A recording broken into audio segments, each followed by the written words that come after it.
Oni. And I am Mary Ejirika. Still part of our Good Morning Enyimba show. Of course, it's the Issues and Views segment.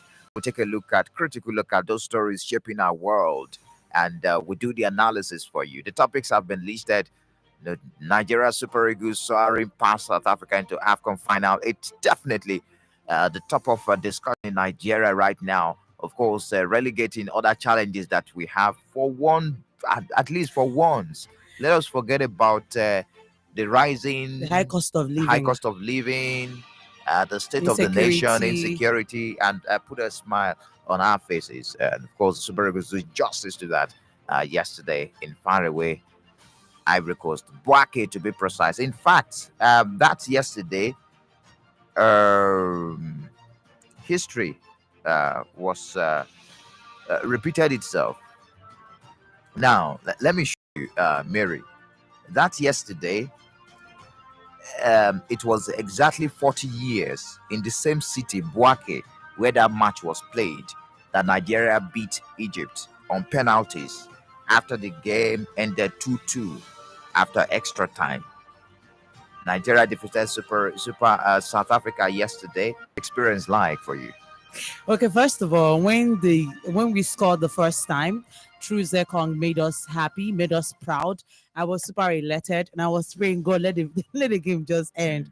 And then Osimhen actually scored, and it was cancelled. I felt terrible. And then when they equalized, I was like, God, because from the onset, I didn't want us to get down to penalties. Because I've heard stories about South African goalkeeper and all that. So I was perturbed. I have not really been perturbed since this tournament started. I've had faith in the boys, but yesterday was different. I had my heart in my mouth, and actually at the end of the day, went down to penalties, and finally 𝗦𝗢𝗑𝗪 came through for us and made us proud. And I mean, my joy knew no bounds yesterday, because we chopped bafana. Goodness, that's a swipe. It wasn't a mistake. It's a swipe. The Eagles, you know how you eat banana. We we did justice to them yesterday, and I saw a lot of posts concerning the win, and people making. How Nigerians can be. I'm so happy that when this thing happens, we leave every other thing and we are so excited. But one thing I learned with the win yesterday is that Nigerians, we are strong. In the face of anything, we just have a way of pushing our way through.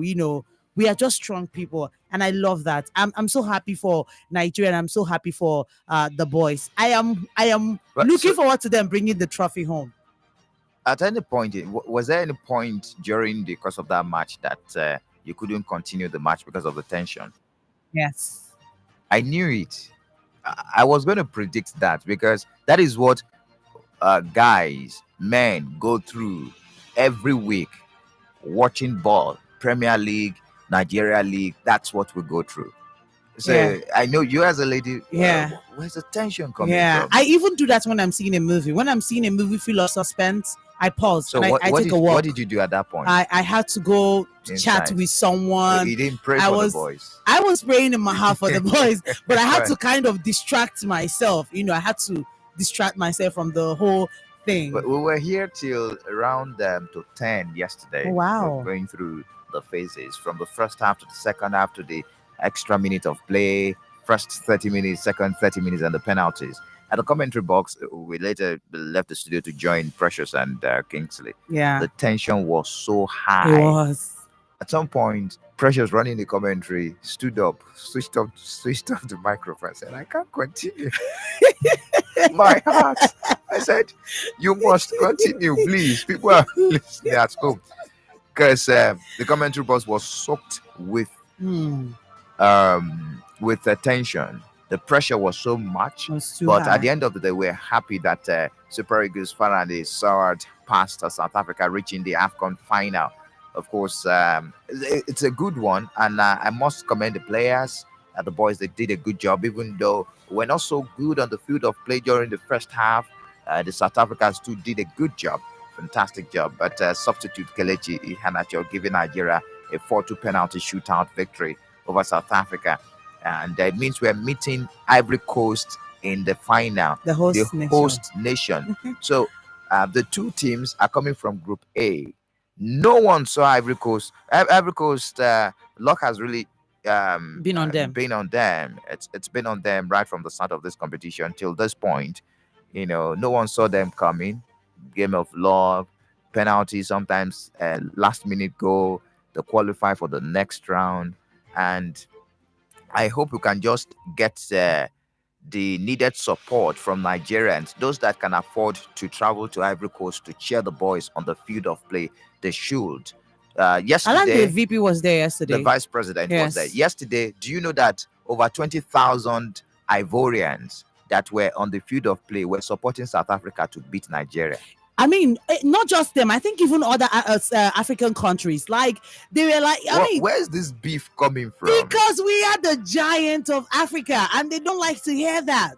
And in all these things, every time we have a win, we have a way of dragging them and all that.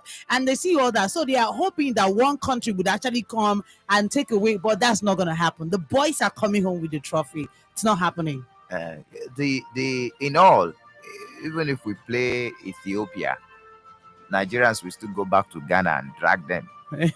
but they took a swipe at us. Do you know what South Africa called us? Generator Republic.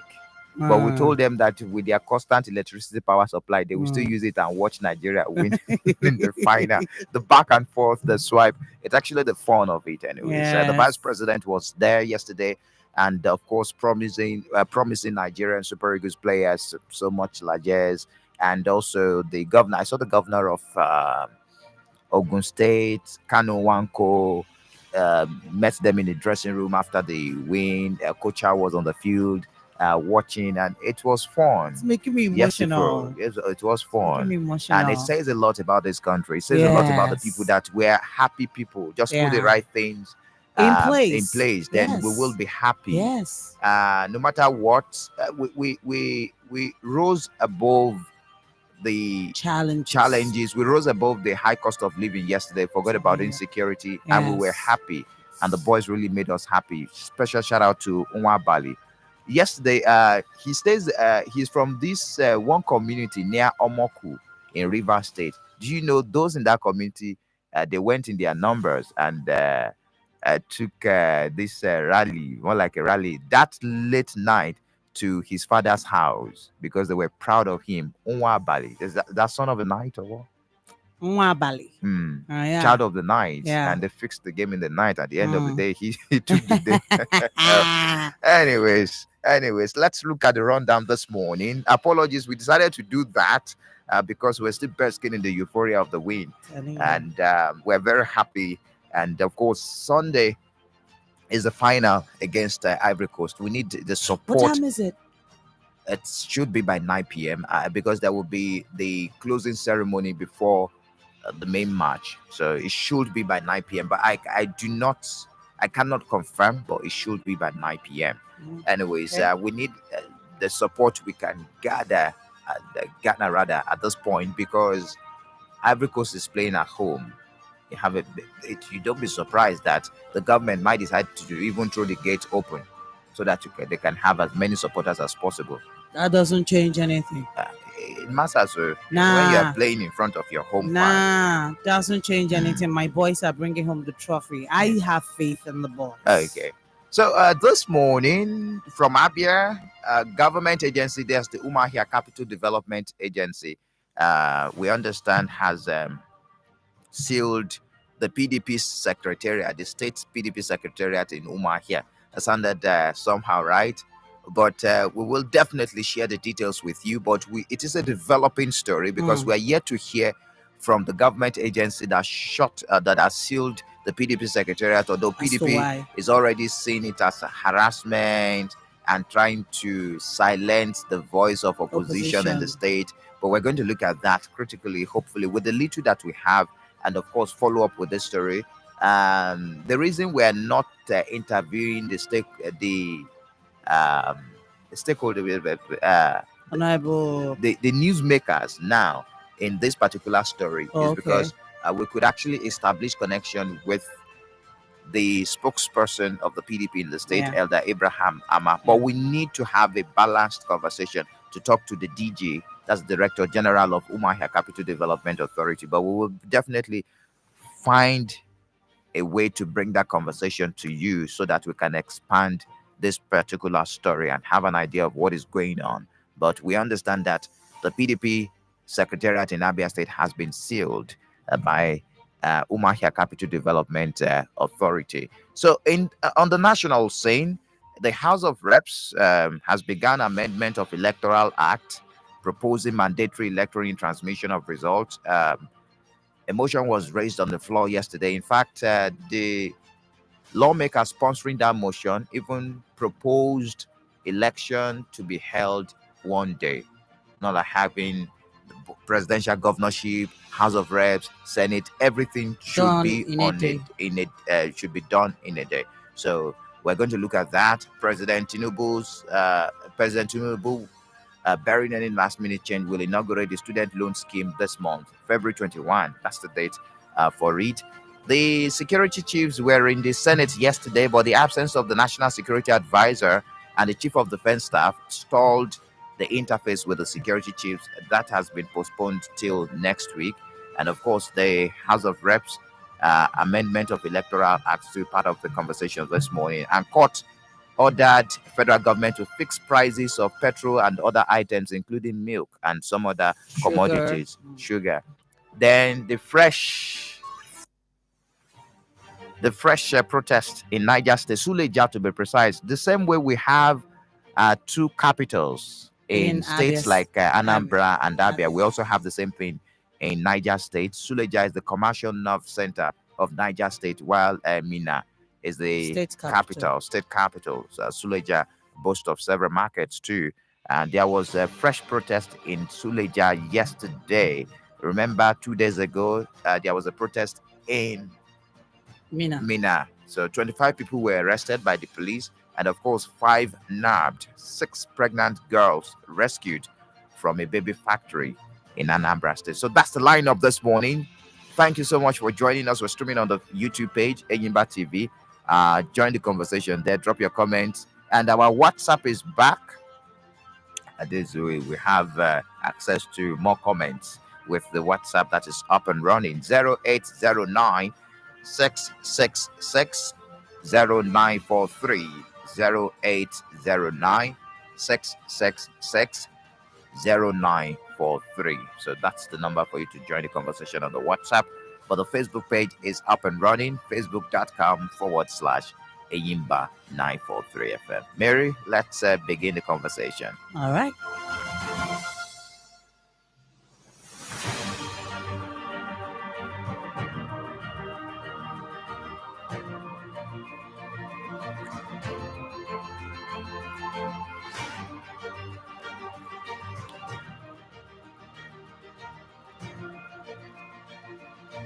So, Abia State Secretariat of the People's Democratic Party is located along Fimbas Road, number 45, Fimbas Road in Umuahia, has been sealed by men of the officials, rather, of the Umuahia Capital Development Authority. The secretariat was sealed by the officials yesterday. No reason was given for the development, but Kingsley Chibike visited the premises of the secretariat and saw a notice on the building advising the occupants to visit the UCDA's office at number 51 of Woodbury Layout in Umuahia for more details. But he didn't catch the action when it happened. But from reports we got, when the officials got there, they ordered the occupants of that particular building, those that were present there, including PDP officials that were present on ground, to step out of vacate the premises and leave the building before it was sealed. We do not know the details right now, but in a swift response, PDP released a statement yesterday, a press release which was signed by the vice chairman, Abia North for PDP, and of course the publicity secretary of the party, Elder Abraham. I'm going to read part of the statement this morning so that we can have an idea of how PDP reacted to this particular developing story. He said, it reads, This move has not only caught the party off guard, but is also viewed as a blatant act of witch hunting against the PDP. The party's views this action as barbaric and wholly unacceptable within any democratic setting. Such overt displays of aggression towards opposition parties, undermining the principles of democracy and threatening the peaceful functioning of political party. Then, in response to the unfolding situation, the PDP leadership has called for calm among its supporters and members, urging them to remain composed.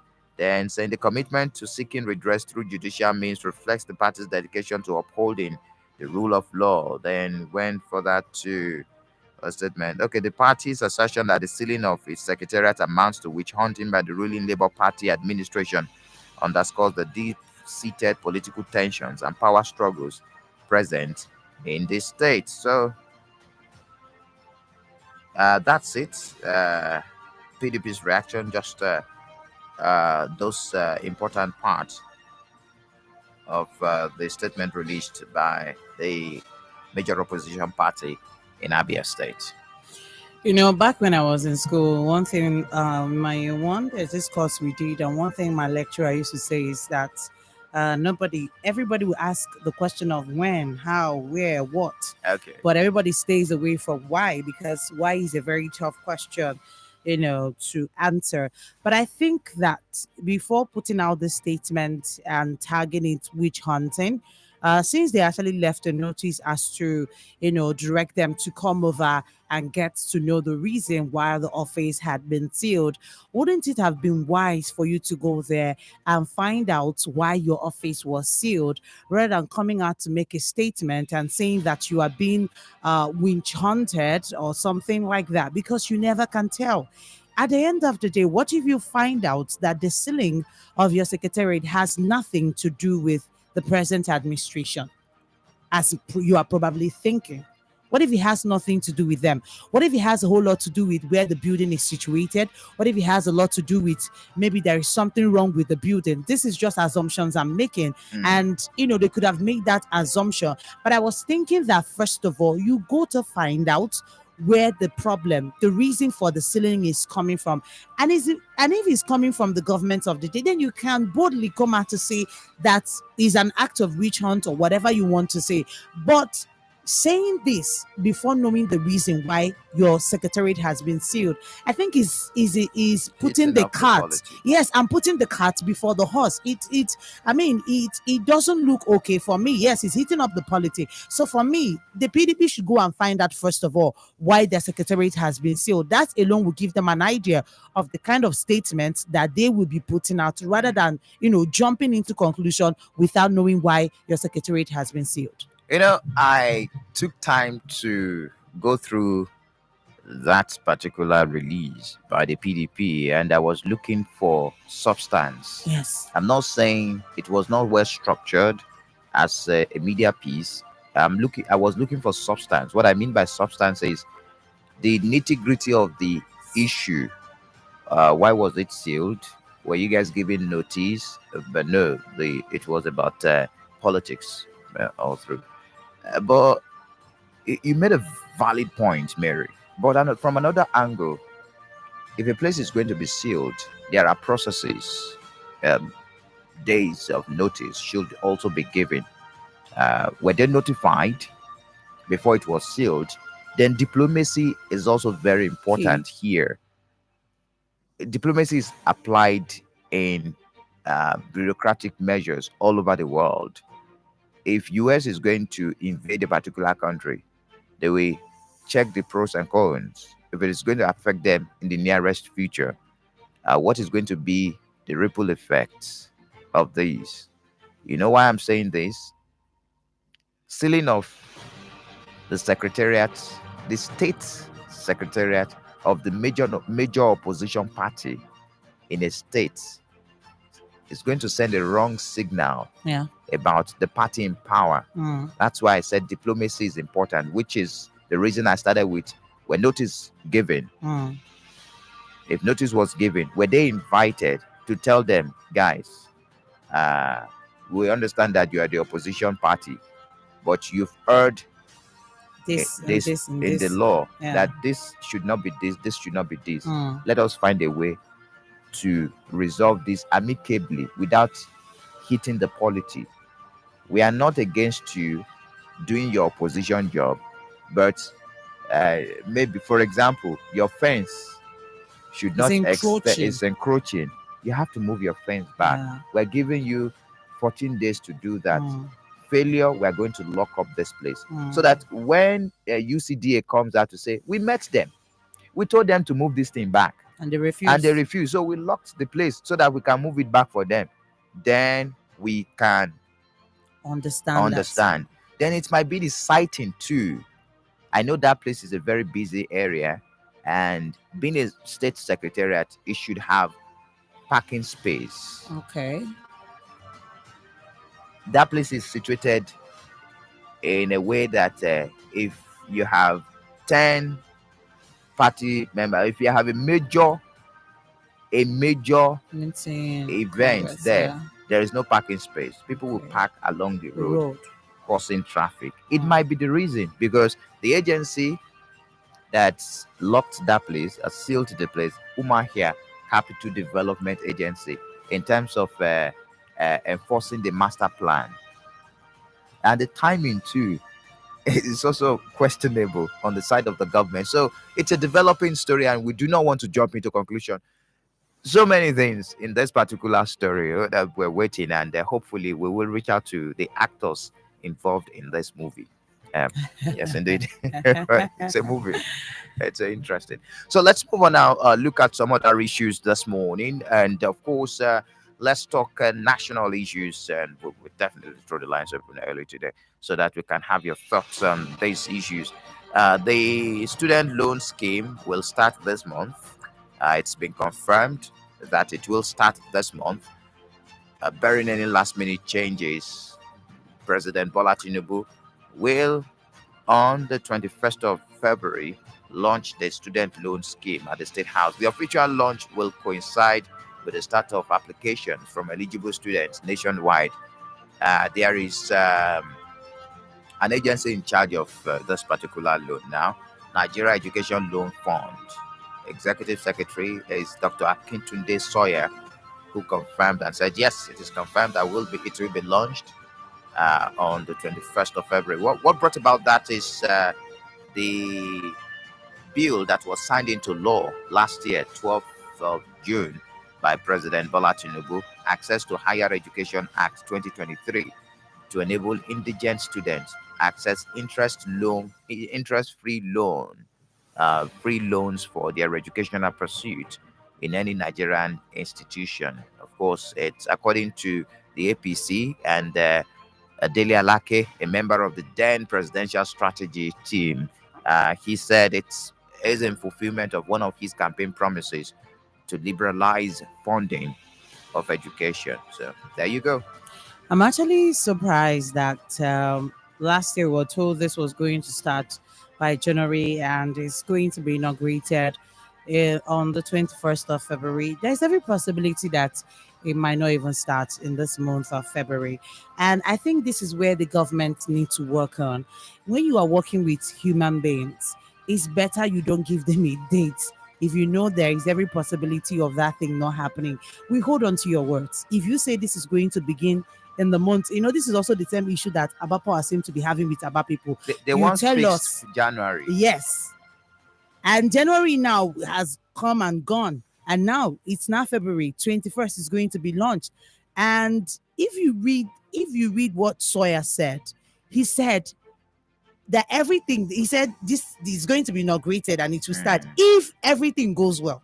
There's an if in that statement. He said the website is ready. The website is almost done. Almost done. An application for beneficiaries is going to be online. The app is also done. That the app is ready. Probably they are waiting for launching before they make the app go live.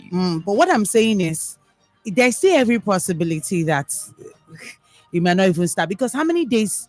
It will be launched on 21st. How many days remaining for February to be over?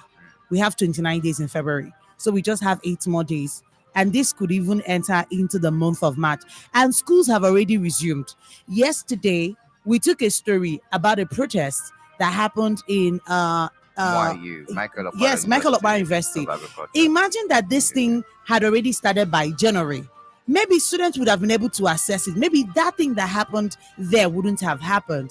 So if you say you are going to do something so time, I understand how this thing works, but you need to put it upon yourself and your team to see to it that you have said something to people and people are holding on to your words, that you need to keep to your words. I was hoping as a human being that this would have started at least first week, or if late, second week of January, so that students who will be going back to school would have been able to assess this thing, do their registration, pay their school fees. Now we won't have the issue of being sent out of the examination hall or being told you're not going to write your exams and all that. Schools has already started. Some schools have already stopped paying school fees. Like in my school, like I stated yesterday, you just have a month to pay your school fees, 2 weeks. Pay accurate amounts of money. Other 2 weeks you have to pay with an increment, and after that is either you defer your semester if you're not able to pay the school fees, or you go home. It's a done deal for you. So imagine that situation. But anyway, you know what we say is better late than never. So let's see how February 21st is going to go, and hopefully it will be inaugurated and students will be able to actually access this loan. At this point, we've gone past the stage of debating if the scheme will work or not, because it is a reality for this present administration that it will be implemented. But if it will work or it will not work, it's now subject to engagement by the populace, especially the young people. And when they launch it, we're still going to revisit the guidelines and, of course, what you need to do to qualify for that loan. We will revisit it. We've done that particular analysis on this show before, where we reeled out some documents required from you, especially the guarantors, that area. But some of these, the observers and analysts said they are stringent. Those guidelines, those things you need, they are so difficult to get. So federal government decided to lower the guards and make it easy. Some of those things needed. There's a particular word for it. For you to qualify for such loan has been reduced. So you don't need to start looking for this particular document, the other document. But we will definitely review it on this show. We'll take a break now. When we return, we're going to continue the conversation. But this time, it will be about the National Assembly. We're looking at the interface with the security chiefs that didn't hold yesterday. We're also going to be talking about the amendment of Electoral Act that is ongoing. In fact, it has scaled through the second reading in the House of Reps, make that proposition to make mandatory electronic transmission of results. And we're also going to look at other issues. Stay tuned. It's Issues and Views, Thursday edition, right here on Enyimba 94.3 FM. Christ for All Nations CFAN, in conjunction with all Christian churches in Aba and Umuahia, announces Great Gospel Crusade with evangelist Daniel Kolenda, the successor of evangelist Reinhard Bonnke. Jesus Christ is Lord, to the glory of God the Father. Say amen. Dates Wednesday, 21st February to Sunday, 25th February 2024. Venue Ngwa High School, Osisioma for Aba Region 1. And Meteorological Complex opposite Obiungwa Town Planning Authority along Omokaleka Road from Obikabe Junction for Region 3, all happening same time, 4 p.m. Also on 29th February to 3rd March 2024 by 4 p.m. at two different venues. One at Okpara Square, Umuahia for Region 4. National High School along Porakot Road, Ugunabo for Region 2. Featuring healings, miracles, deliverance, God's word. The blind will see, the lame will work, businesses will flourish again. Come, listen, and receive the blessings of God. Jesus is Lord. Institute of Agribusiness and Entrepreneurship, located at Umugoji Amiyi Village, Isiawapu Autonomous Community, Osisiomangwa Local Government Area of Abia State, is calling for applications in the following fields: registrar, provost, lecturers, principal, teachers, counselors, head teacher. To apply, kindly visit our website at www.nauda.gov.ng. Announcer, Management. Today, the monitor, panel of judges, accurate timekeeper. With the following points. Therefore, it is quite logical that these public servants are better. Good evening, Mr. Moderator, panel of judges, accurate timekeeper. Abia, the second edition of our radio school debate, tagged On the Contrary, is back. Join us as students take the mic, diving into discussions that will ignite your curiosity and challenge your perspective. We have a winner for the maiden edition of On the Contrary. Congratulations. For the second edition, submission of entries is ongoing and will end on Monday, 11th of March, 2024. Schools and students should visit www.enyimba.com/apply for sponsorship, partnership, or inquiry. Call 0810-716-4511. On the Contrary is brought to you by Enyimba TV and Radio Limited, the operator of Enyimba 94.3 FM, Legend 98.3 FM, and Rose 101.9 FM. Abba.